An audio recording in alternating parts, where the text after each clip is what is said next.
रा. चि. ढेरे यांच्या ललितबंध या लेखसंग्रहातून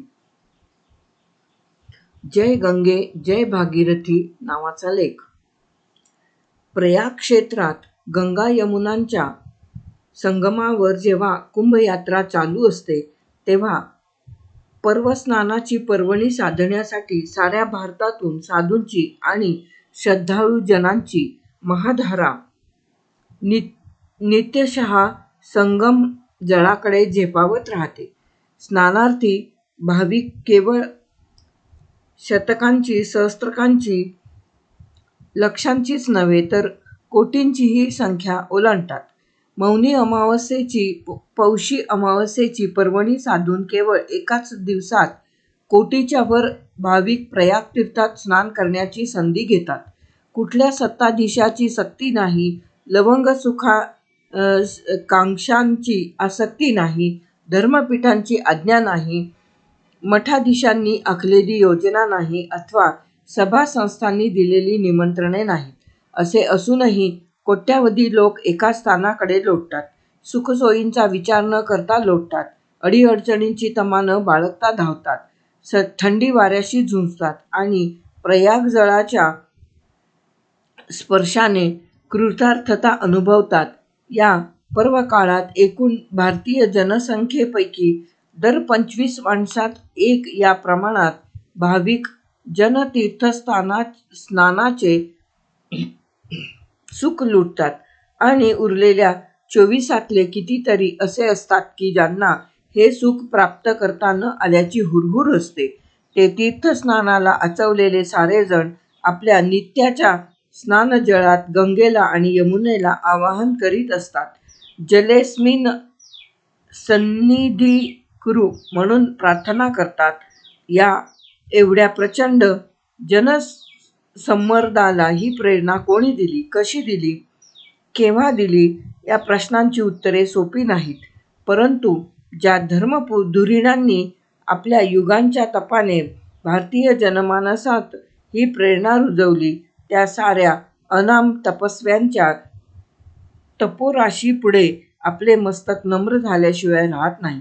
धर्मनिष्ठेची ही धारा आजही चढत्या वाढत्या प्रमाणात वेगवतीच राहिली आहे. कुंभ पर्वाचा उदय अमृतमंथनाच्या कथेने स्पष्ट केला जातो. देवदानवांनी केलेल्या समुद्रमंथनातून अमृत निघाले. या अमृताच्या ओसंडणाऱ्या कुंभातून अमृतबिंदू जिथे जिथे सांडले तिथे तिथे कुंभपर्व साजरे होऊ लागले.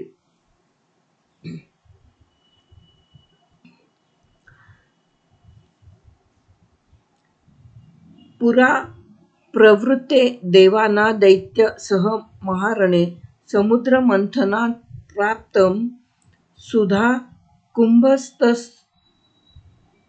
कुंभस्तदासुरे तस्य कुंभात्स्नु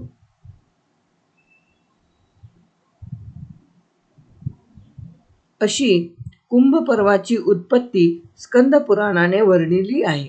कुंभ आणि अमृत यांचा संबंध पुरातन आहे, नव्हे अनादी आहे. सजीव देह हा अमृतकुंभच आहे.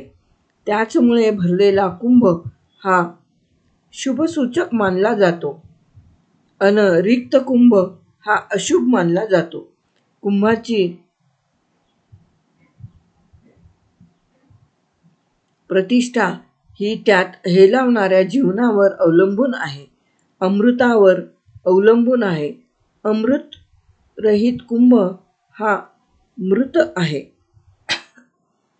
मृत्यूचा सांगाती आहे अन म्हणूनच अशुभही आहे. मानवी जीवनाची सुरक्षितता अन दीर्घता राखणाऱ्या वैद्यकाने आदिवैद्याच्या म्हणजे धन्वंतरीच्या हाती अमृतकुंभ दिला आहे. त्याचे औचित्यही आपल्याला समजू शकते. अमृताला वेदांनी प्राण, आप, अग्नी, हिरण्य आदी इत्यादी नावांनी संबोधले असून शतायुषी जीवनाचे कारक तत्व म्हणून त्याची प्रतिष्ठा घोषित केली आहे. अमृतत्वामुळेच प्राणधारणा होते. तसेच अग्नी हाही जिवंतपणाशीच संबंध आहे. आप म्हणजे पाणी हा अमृताचा पर्याय आहे. हे म्हणणे मुळीच अतिशयोक्तीचे नाही. वेददृष्टीने हिरण्य म्हणजे सोने हे सूर्याचे, अग्नीचे म्हणजे चैतन्याचे प्रतीक आहे. अमृतकुंभ हा सोन्याचा असल्याची परिकल्पना यातूनच उद्भवली आहे. गंगाजलामृताने भरलेला शुद्ध कनकाचा कुंभ हा परिपूर्ण शुचितेचा द्योतक आहे. हे ज्ञानदेवांचे उद्गार कनककुंभाच्या प्रतीक सामर्थ्यावर प्रकाश टाकणारे आहेत. प्रयागात दरवर्षीच माघ महिन्यात मोठी यात्रा भरत असते. त्यावेळी अनेक श्रद्धावंत मकर संक्रांतीपासून कुंभ संक्रांतीपर्यंत महिनाभर अथवा यांपैकी जेवढे दिवस शक्य असेल तेवढे दिवस गंगा यमुनांच्या संगमावर वास करतात आणि नित्य संगम स्नानाचे पुण्य लुटतात. प्रत्येक 12 वर्षांनी सुरू वृषभ राशीत व सूर्य मकर राशीत आला असता प्रयागात कुंभपर्व भरते. यालाच आपण कुंभमेळा म्हणतो. कुंभपर्वाच्या काळातही अनेक भाविक इथे या तीर्थनायक प्रयागाच्या परिसरात राहून स्नानानंद अनुभवतात. या निवासाला कल्पवास म्हणतात आणि निवासी जनांना कल्पवासी म्हणतात. कल्पवासींच्या कुटींनी या काळात सारा प्रयाग परिसर आणि गंगातीर भरून गेलेले असते. भारतीय श्रद्धेचा हा विराट आविष्कार आपल्या सर्व रंगरूपांनी प्रयाग तीर्थात या काळात प्रकट होऊन वावरत असतो. कुंभपर्व एकूण 4 ठिकाणी वेगवेगळ्या वेळी साजरे होते. गोदा तीरावरील नाशिक त्र्यंबकेश्वर, क्षिप्रे काठची उज्जैनी आणि गंगाकाठावरील हरिद्वार व प्रयाग ही ती 4 स्थाने होत. यांपैकी हरिद्वार व प्रयाग अशा 2 स्थानांच्या कुंभपर्वाचा मान गंगेला प्राप्त झाला आहे. यांपैकी प्रयागाचे महिमान सर्वोपरी आहे. प्रयाग म्हणजे मोठा याग, महान यज्ञ. प्रजापतीने या स्थानी एक महायाग केला होता म्हणून प्रयाग हे नाव पडले, असे या नावाचे पौराणिक स्पष्टीकरण मिळते. या क्षेत्री गंगा, यमुना, सरस्वती यांचा संगम झाला आहे. तसाच नाना उपासनाधारांचाही संगम झाला आहे. इथे अक्षयवट या नावाने गाजणारा पवित्रतम वटवृक्ष आहे. प्रलयांती भगवान श्री विष्णू या ठिकाणी अक्षयवटाच्या पानावर शिशु होऊन शयन करील अशी पारंपरिक भारतीय धारणा आहे.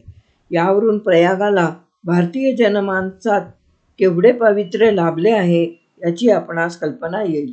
पद्मपुराणाने याचे सर्वश्रेष्ठत्व घोषित करताना म्हटले आहे, ग्रहाणाच यथा सूर्यो नक्षत्राणा यथा शशी तीर्थानानुत्तमं तीर्थ प्रयागाख्यं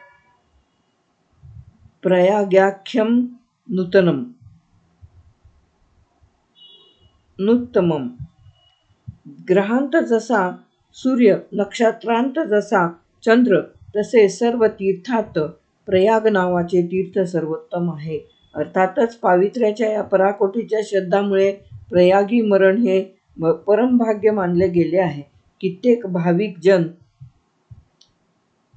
या श्रद्धेपोटी प्रयाग तीर्थातील संगम जळात देह झोकून देत असत, अक्षयवटावरून उडी घेत असत आणि स्त्रिया जीवनांत सूचक संपूर्ण केशवपन करीत असत. आता या प्रथांचा लोप झाला आहे. तीर्थस्नान आणि प्रतिकात्मक वेणीदान करूनच लोक आता तीर्थविधी पार पाडित असतात. ऋग्वेदाच्या एका खिलसूक्तात प्रयाग तीर्थात देहत्याग करण्याचे फल पुढील प्रमाणे सांगितले आहे. सीतासिते सरिते यत्र संगमे तत्राक्लुप्तासो दिवमुत्पतितन्ति ये वै तन्व विसृजन्ति धीरा स्ते जनासो अमृतत्व भजन्ते. ज्या ठिकाणी शुभ्र गंगा आणि कृष्ण यमुना नद्यांचा संगम झालेला आहे त्या ठिकाणी स्नान करणाऱ्यांना दिव्यलोक प्राप्त होतो आणि तेथे तनुविसर्जन करणाऱ्यांना अमृताचा लाभ होतो. भारतीय लोकमानस मृत्यूचे भय बाळगून मृत्यूला टाळण्याऐवजी मृत्यूचे स्वागत सहर्ष वृत्तीने करून मृत्यूच्या अतीत जाण्यासाठी झेपावत असते. मृत्योर्मा अमृतम गमय अशी त्याची मृत्युंजयी प्रार्थना असते. मृत्यूभयावर मात ही भारतीय साधनेची एक प्रमुख प्रेरणा आहे. प्रयाग हे सर्व तीर्थात श्रेष्ठ आहे, तीर्थराज आहे. ज्ञानदेवांसारख्या प्रतिती प्रभूंच्या अंतःकरणावरही या तीर्थराजाचा महिमा उमटलेला होता. शांत आणि अद्भुत रसांच्या संगमात प्रविष्ट झालेल्या गीतेच्या गुप्त सरस्वतीचे दर्शन घडविताना त्यांनी तीर्थराज प्रयागाचे भव्य रूपक वापरले आहे. ज्ञानदेव म्हणतात, या गंगा यमुनांचे ओघ परस्परांना मिळवत, तसे इथे शांत आणि अद्भुत या रसांचे प्रयाग झाले आहे. म्हणूनच या ठिकाणी सारे जग सुस्नात होते आहे. या शांत अद्भुतांच्या गंगा यमुनांमध्ये गीता सरस्वती गुप्त आहे आणि दोन्ही रसांचे ओघ परस्परांना मिळूनही आपले वेगळे सौंदर्य जाणवून देत आहेत. यामुळे सर्वांच्या लाभासाठी इथे त्रिवेणी संगम झाला आहे. ज्ञानदेव म्हणतात की इथे श्रवणाच्या द्वाराने तीर्थात प्रवेश करण्याची सुगमता माझ्या उदार गुरूने निर्माण केली आहे. त्याने या तीर्थात जळाच्या प्रवाहाची अगम्य संस्कृत तीरे मराठीचा घाट बांधून तोडली आणि अथांग तीर्थजळात सर्वजनसुलभ अशी तीर्थकुंडे रचली. म्हणून इथे कोणीही यावे, या प्रयाग माधवाच्या ठायी विश्वरूप पहावे आणि एवढ्याने संसाराला तिलोदक द्यावे. ज्ञानदेव जरी या रूपकाच्या द्वारा गीतेचा आणि गीतेवरील आपल्या मराठी टीकेचा महिमा वर्णित असले तरी त्यातून त्यांना परंपरेने प्रतीत झालेला प्रयागचा अपार महिमा प्रकट झाल्या वाचून राहत नाही. किंबहुना लोकमानसात या तीर्थराजाच्या पावित्र्याचा जो प्रभाव त्यांना जाणवला होता तो ध्यानी घेऊनच त्यांनी इथे रूपकासाठी प्रयागाच्या त्रिवेणी संगमाची निवड केली आहे. ज्ञानदेवांनी दोन्ही रस वोगमूर्त असे म्हणून संगमात मिळणाऱ्या गंगा यमुनांच्या जळाचे स्पष्ट जाणवणारे वेगळेपणही दाखवले आहे. प्रयाग येथे गंगेला यमुना मिळते, परंतु गंगेच्या शुभ्र जळात तिचा प्रवाह मिसळत असतानाही तिचे निळेपण निमत नाही. दोन्ही रस वोगमूर्त या रसाची जाणीव आपल्याला देत आहेत. आजवर कितीतरी साधू संतांनी, ऋषीमुनींनी आणि सत्वस्थ जनांनी या तीर्थाचे तीर्थरूपत्व परिपुष्ट केले असेल, त्यांची गणना करणे कोणालाही शक्य नाही. याचा साक्षी असलेला काळही चक्रावून जावा अशी स्थिती आज आहे. तरीही 700 वर्षापूर्वी तो आमच्या स्वानंद साम्राज्याचा चक्रवर्ती ज्ञानदेवही संगमाजळात उतरला होता. याचे स्मरण झाले की तनमन रोमांचित होते आणि संगम जळाचा स्पर्श अनुभवणाऱ्या श्रद्धावंतांना ज्ञानदेवांच्या चैतन्यमूर्तीचा स्पर्श लाभणार आहे याचा हेवा वाटतो. जलतत्व सर्वच मानवजातीने परमश्रद्धेने स्वीकारले असले तरी भारतात जलाशयांना आणि विशेषतः जलप्रवाहांना परमपवित्र मानले आहे. अगदी वेदपूर्व काळापासून मानले आहे. जळे ही तीर्थे आहेत, दैवते आहेत. आपो वै सर्वा देवता, जळ हे सर्व देवता रूप आहे असे तैत्तिरीय संहितेत म्हटले आहे. आकाशातून बरसणाऱ्या भूमीची कुस उसवून झरणाऱ्या आणि आपल्या निर्मळपणाने सर्वांना पावन करीत महासागरात विलीन होण्यासाठी झेपावणाऱ्या जलधारांना वैदिक ऋषींनी जीवन रक्षणासाठी प्रार्थना केली आहे. आणि हे स्वाभाविकच आहे. ज्याने जीवनधारणा होते ते जळ साक्षात जीवनच मानले जावे, यात मुळीच आश्चर्य नाही. त्याला त्याच्या प्रवाही पोषक पावक रूपाला तीर्थरूपत्व प्रदान करण्यात भारतीय श्रद्धेने कमालीचे औचित्य प्रकट केले आहे. तरती पापादिकं यस्मात् ज्याच्यामुळे पापादिकातून तरून जाता येते, अथवा तीर्यते अनेन इति, ज्याच्यामुळे भवसागरातून तरून जाता येते, ते तीर्थ होय. अशी तीर्थाविषयी आमची धारणा आहे.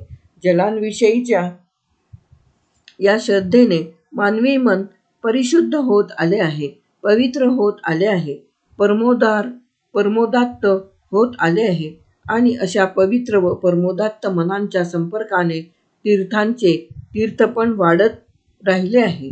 तीर्थरूपा ही साधू हे तीर्थरूप आहेत. एवढेच नव्हे तर तीर्थी कुर्वन्ति तीर्थांनी, तीर्थांना तीर्थरूपत्व देतात, असा त्यांचा महिमा वर्णिलेला आहे. प्रयागाने या सत्संपर्काची परिसीमा सतत ओलांडलेली असल्यामुळे त्याच्या पावित्र्याचाही पार लागत नाही. सृष्टीची नाना विलसिते तरल संवेदनशीलतेने टिपणाऱ्या महाकवी कालिदासाने गंगा यमुनांच्या संगमाचे सौंदर्य त्यांच्या रंगरेखांसह शब्दांकित केले आहे. प्रसंग आहे रघुवंशातील रामचरित्रातला. रावणाचा निपात केल्यानंतर विजयी राम सीतेसह पुष्पक विमानातून अयोध्येकडे निघाला आहे आणि वाटेत विमानातून दिसणारी खालची दृश्ये विहंगम दृष्टीने टिपून सीतेला भावगर्भ शब्दात सांगत आहे. गंगा यमुना संगमाचे दृश्य दिसताच कालिदासाचा राम सीतेला म्हणतो आहे, हे लावण्यवती, यमुनेच्या तरंगांशी संगम झाल्यामुळे वेगळी दिसणारी ही गंगा कशी शोभत आहे पहा.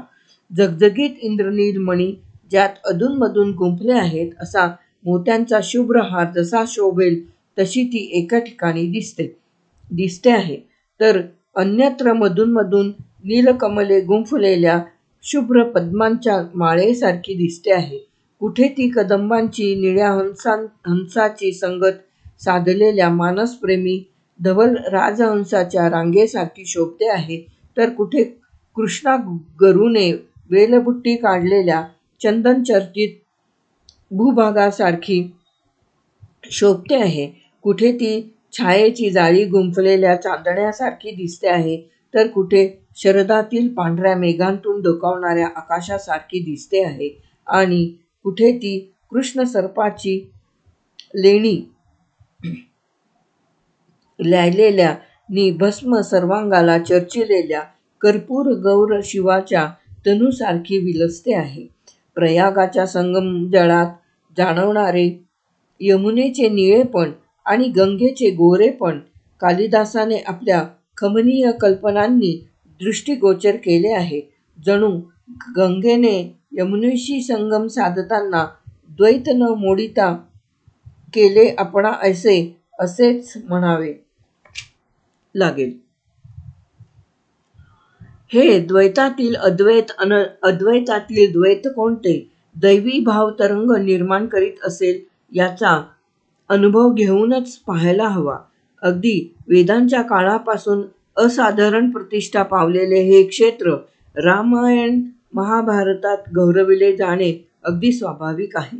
वनवासी रामाने अयोध्येचा त्याग करून गंगा तीरावर भारद्वाज ऋषींच्या आश्रमात आश्रय घेतला होता.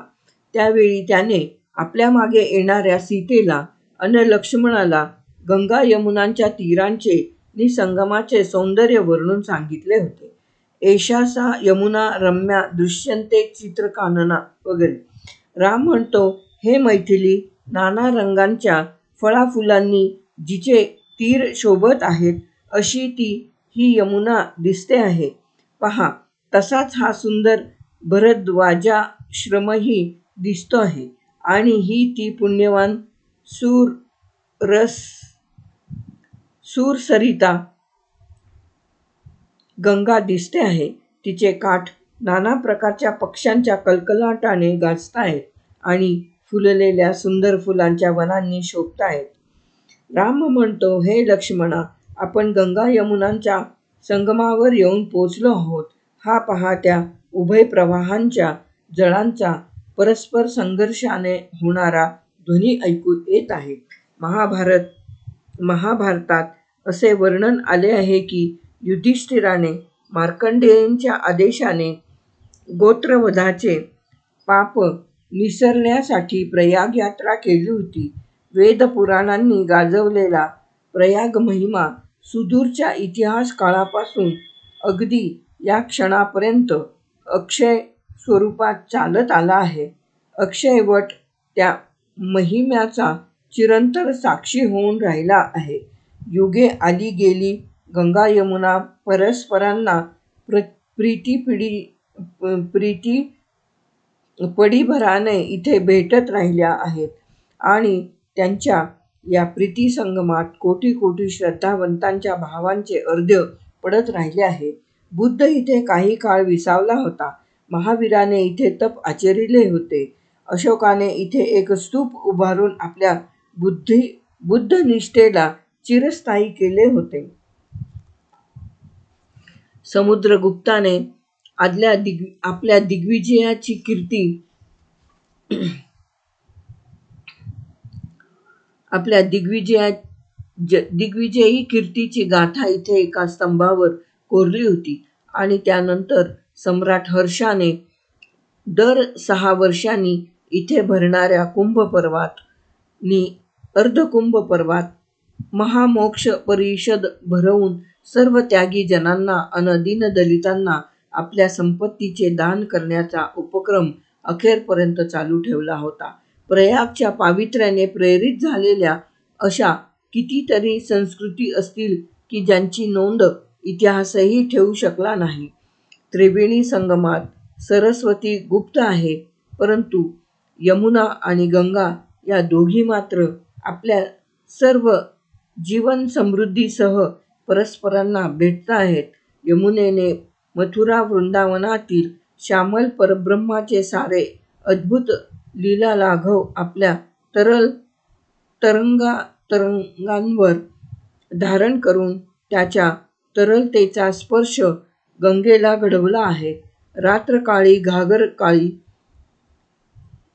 यमुना जळे ही काळी वो माय असा निगूढ काळेपणाचा भाव नामदेवांनी ज्या कालिंदी काठच्या गौर गोपींच्या हृदयात पाहिला होता, ती ही कालिंदी, ही सूर्यकन्या यमुना सूरसरितेशी सलगी करीत आहे.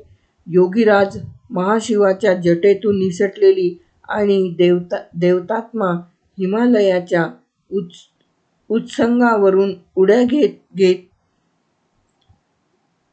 समतल प्रदेशात शांत झालेली गंगा ही जणू सकल द्वंद्वांना सामावणारी अन द्वंद्वांच्या अतीत असलेली महायोगिनी आहे. गंगेचा ओघ योगसंपन्न आहे, तर यमुनेचा ओघ भक्तीने भारलेला आहे. प्रयागात योग व भक्ती यांचा संगम झालेला आहे. गंगा ही सूरसरिता आहे. ती देवलोकातून अवतरली आहे. मृत्युलोकीच्या मानवांना पावन करीत वाहते आहे आणि पाताळात विष्णुपदांना स्पर्श करण्यासाठी झेपावते आहे. गगनस्पर्शी उत्तुंग हिमालयात जिचा उगम झालेला आहे, मानवाचा महासागर हेलावत असलेल्या विस्तृत समतल भूमीतून जिचा प्रदीर्घ प्रवाह वाहतो आहे आणि जी समुद्रात खोलवर व लांबवर पोचताना जलशास्त्रज्ञांना स्पष्ट स्वरूपात जाणवते आहे, तिला ज्यांनी त्रिपथगा म्हटले, त्रैलोक्यगामिनी म्हटले, ज्यांच्या उत्तुंग प्रतिभेने आपण चकित होतो. भारतीय श्रद्धेला झालेला हा सौंदर्यानुभवाचा स्पर्श त्या श्रद्धेच्या प्रत्येक आविष्कारात प्रकर्षाने प्रकट झालेला दिसतो. सौंदर्यानुभवाशी विसंगत असे श्रद्धेचे रूप ओंगळ वाटते, त्याच्याकडे पाहवत नाही. श्रद्धा विषय जर सुंदर आहे, सौंदर्याचे परम निधान आहे, तर त्याच्याविषयीची श्रद्धाही सौंदर्यस्पर्शीच असायला हवी. गंगा ही तीर्थरूप भारताची प्रतिनिधी नदी आहे. ती अमृतवाहिनी आहे.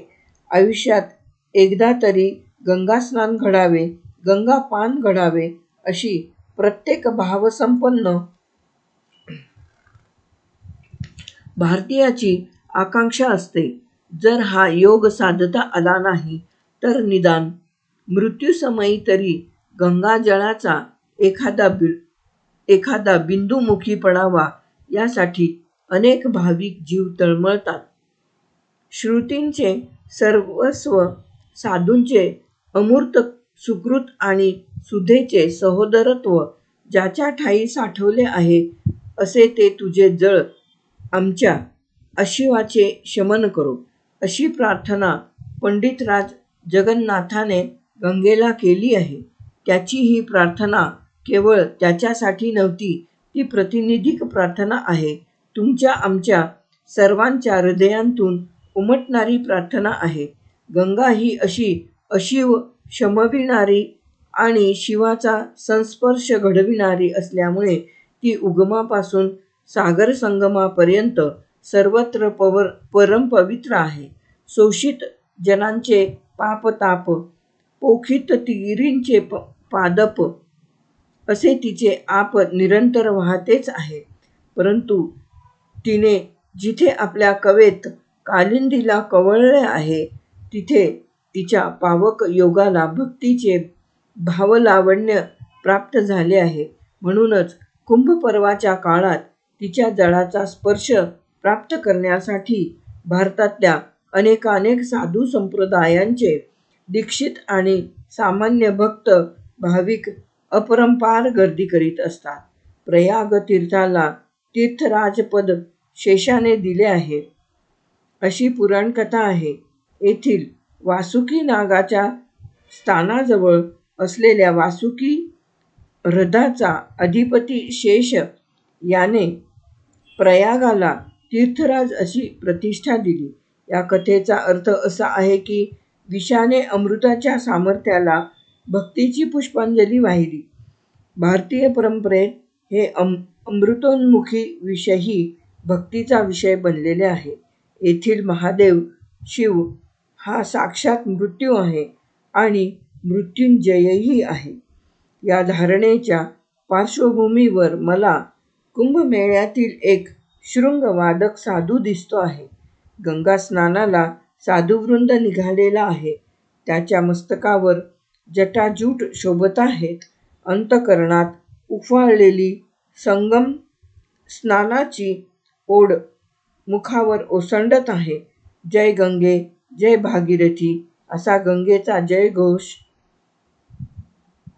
वातावरणात घुमतो आहे आणि या घोषाला शंखशृंगांच्या ध्वनीची साथ मिळाली आहे.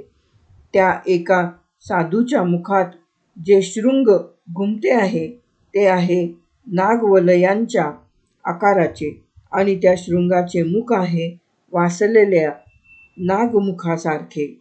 विषरूप नागाच्या मुखातून अमृतरूप गंगेचा जयघोष घुमतो आहे. जय गंगे, जय भागीरथी. लेख समाप्त.